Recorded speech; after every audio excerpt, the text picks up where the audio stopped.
Tehnologija trodimenzionalne računalne grafike nudi u tom nastojanju neslučajne mogućnosti. Na Fakultetu elektrotehnike i računarstva Sveučilišta u Zagrebu uspješno je završen projekt Humanoid. U prosincu 2002. započet je Humanoid, projekt Hrvatske akademske mreže CARNET-a. Ciljevi projekta su bili da se napravi prva virtualna osoba koja će govoriti hrvatski jezik, da se ta osoba, da se pomoću nje napravi jedna usluga na web stranicama CARNET-a, ali isto tako da se ispitaju i druge šire mogućnosti primjene ovakve tehnologije. Projekt je izveden u potpunosti na Fakultetu elektrotehnike i računarstva u Zagrebu, gdje se inače bavimo istraživanjem na području virtualnih okruženja i pogotovo virtualnih ljudi. Projekt je trajao godinu dana i završio je nedavno. Ciljevi projekta u cijelosti su zadovoljeni. Dakle, stvorena je prva virtualna osoba koja govori hrvatski jezik. A najbolje je da vam se sama predstavi. Ja sam Reana, prva virtualna osoba koja govori hrvatski jezik. Stvorena sam na Fakultetu elektrotehnike i računarstva u Zagrebu u suradnji s CARNET-om i Markuš studijom. Reana predstavlja CARNET-ove usluge videokonferencija na web stranicama CARNET-a i to pomoću 3 vida prezentacije, odnosno 3 načina na kojima pruža informacije. Pripremite se za uspješno vođenje videokonferencije. Prvi je način da Reana, kada korisnik dođe na bilo koju web stranicu, kaže najvažnije podatke o njoj.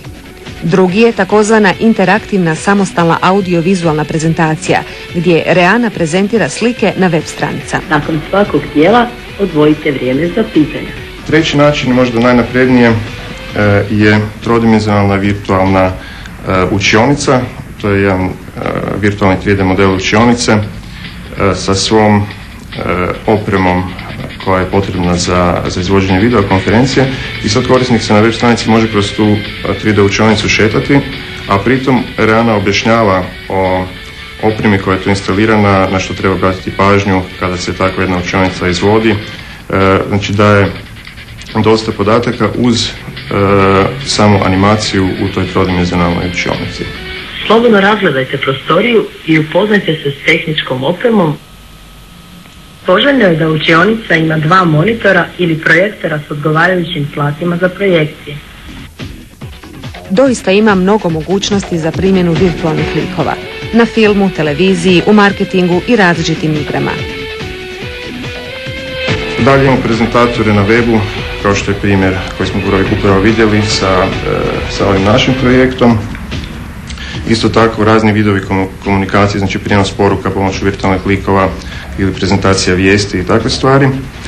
A ono na čemu radimo za budućnost, to je zapravo veza ovakvih virtualnih likova i tehnologije umjetne inteligencije, raspoznavanja govora i sinteze govora, čime bismo dobili zapravo virtualne osobe s kojima se može razgovarati normalnim jezikom, a koje bi onda mogli pružiti stvarno razne usluge.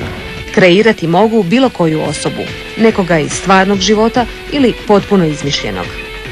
Nakon što takvu osobu kreiramo, možemo i dati animaciju, znači govor i pokrete, i te animacije mogu biti prezentirane na raznim razinama kvalitete, znači od recimo visoko kvalitetne prezentacije za, na primjer, televiziju, do aplikacija na računalu, do weba, pa čak u zadnje vrijeme radimo i na mobilnim telefonima. Znači sa svim tim tehnologijama zapravo možemo pokriti vrlo širok spektar potencijalnih aplikacija.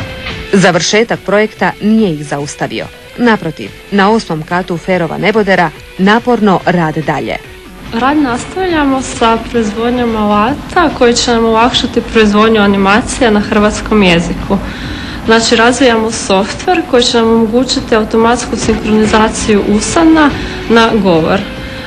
Pri tome koristimo različite metode za analizu govornog signala. Znači dok govorite u mikrofon, virtualna osoba automatski pokreće usne kao da ona sama govori. S ovim alatom proizvodnja novih animacija bit će brža i lakša. Osim potrebnih informacija, ponudili su nam i novog suradnika.